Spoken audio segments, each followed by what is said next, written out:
Ito po, RS8 na tambucho para sa NMAX. Ngayon, papakinggan po natin kung ano ang tunog niya. On, start.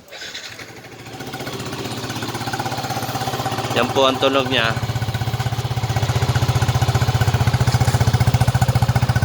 Tahimik po siya. May mas malakas na kote sa stock sa dati.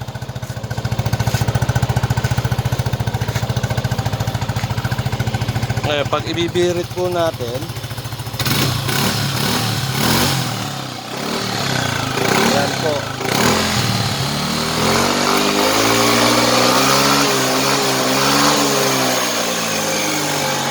Yan po, tahimik po siya, hindi po siya ganun kaingay.